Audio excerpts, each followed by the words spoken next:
Lula falou sobre a terceira via e a polarização em uma entrevista recente. Também pediu para que os adversários parassem de inventar histórias. O Brasil dá como certa a sua candidatura, mas ele ainda faz mistérios sobre o assunto. Eu necessariamente não preciso ser candidato a presidente da República. Eu já fui presidente da República e já fiz o governo de maior inclusão social que esse país conheceu em 500 anos. Eu já tenho que agradecer a Deus todo dia. Agora, se for necessário para tirar o Bolsonaro, eu ser candidato, não tenha dúvida que eu serei candidato. Muitas coisas aconteceram no dia 9 de junho, dentre elas a confirmação da participação da seleção brasileira na Copa América, contrariando críticas negativas e recomendações sanitárias. No mesmo dia 9, o Lula concedeu uma entrevista à TV Jornal do Piauí, e um dos assuntos tratados foi a Copa América. O Brasil não precisava da Copa América, porque ela não acrescenta nada no Brasil, mas de qualquer forma, eu acho que se vai fazer, se a Suprema Corte referendar que vai acontecer, é só preciso cuidar da saúde com muita responsabilidade, e é o governo federal que tem que fazer isso para não jogar a culpa nas costas dos governadores outra vez. Enquanto Lula concedia a entrevista, a CPI da Covid estava ouvindo Elcio Franco. Nesse depoimento, entendemos que o Brasil não só está atrasado em seu cronograma de vacinação, como vai receber vacinas perto do seu prazo de validade, o que bota todo o plano de vacinação em risco. Lula também comentou esse assunto e atribuiu esse erro a Bolsonaro. Hoje de manhã, Cíntia, eu vi uma notícia, não sei se você viu, que nós acabamos de comprar vacina. Aliás, o ministro parece que anunciou ontem na CPI que nós compramos vacina que vai vencer dia 27 de junho. Exatamente.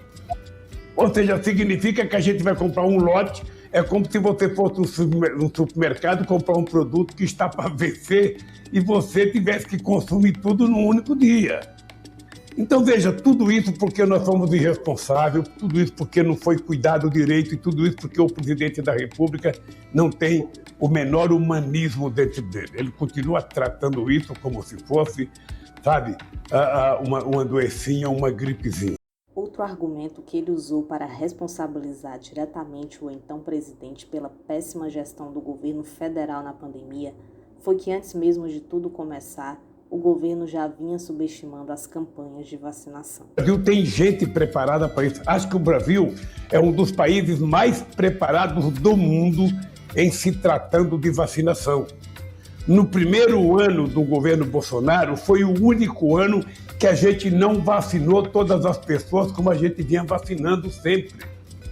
Porque é uma questão de postura política de governo, ou seja, você está lembrado que eu fui num debate na televisão, o Bolsonaro nem lembrava que tinha Zé Gotinha mais.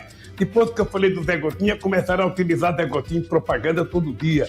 É apenas uma questão de postura, de responsabilidade. O presidente da República, veja, ele não tem obrigação de saber tudo. Ele tem obrigação de coordenar o seu time para que o seu time faça as coisas corretamente. Lula apontou que pode haver esperança em outras instituições, além do Senado com a CPI da Covid, e que isso pode servir de incentivo para que a Câmara tome alguma atitude contra Bolsonaro. Ele indicou errado o ministro da Saúde, ele indicou gente que não estava preparada para cuidar da vacinação, ele desrespeitou os governos do Estado, desrespeitou o secretário de Segurança, desrespeitou o secretário de Saúde, ele desrespeitou, sabe, tudo que é pesquisador nesse país. Ele montou um governo paralelo, sabe, em se tratando de cuidar da Covid. Eu já vi várias reuniões na televisão do governo paralelo dele para discutir a questão da vacinação. Ele preparou gente para mentir e para vender a cloroquina, que é um remédio para outra doença e não para o Covid. Veja, eu acho que a Câmara, sabe, já deveria ter tomado decisões contra o presidente. Eles recusaram, teve mais de 100 processos de impeachment que nenhum foi votado.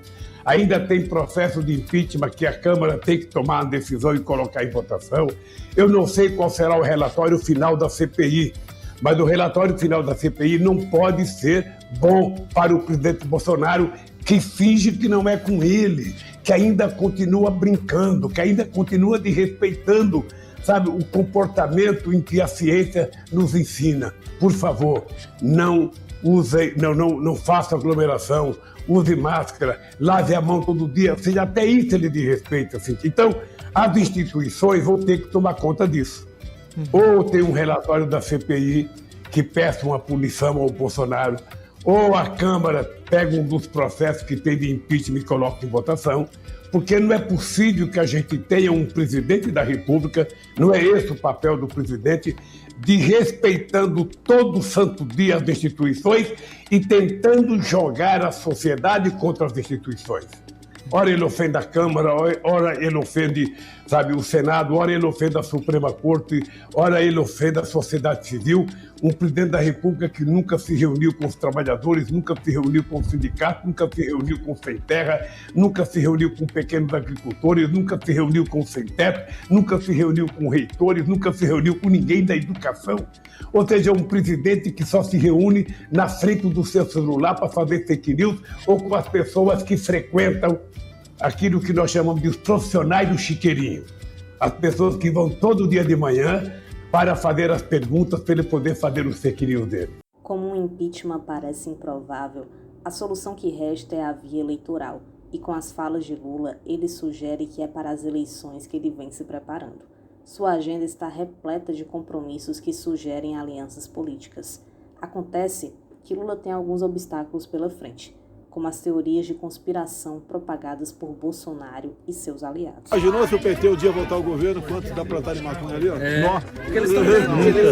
O presidente fez um comentário envolvendo o senhor mais uma vez, dizendo que caso o PT voltasse no Alvorada, seria plantado cannabis. Eu cito isso, que é o mais recente, para perguntar para o senhor o seguinte: qual o seu espírito para ir para essa campanha tão polarizada e qual o compromisso que o senhor teria com os brasileiros de não instigar esse ódio? Então pode ficar certo que da minha parte será Lula, paz e amor sempre. Mais Aqui uma vez. Não tem espaço para o ódio. Não tem espaço para o ódio. Mas é difícil, né? Você só tem que ter paciência. Cíntia, quem trabalha com ódio não dorme. As pesquisas continuam mostrando a vantagem do Lula sobre o Bolsonaro no segundo turno de 2022. As tendências de alta e baixa nas pesquisas também são importantes, e nisso os números seguem variando muito.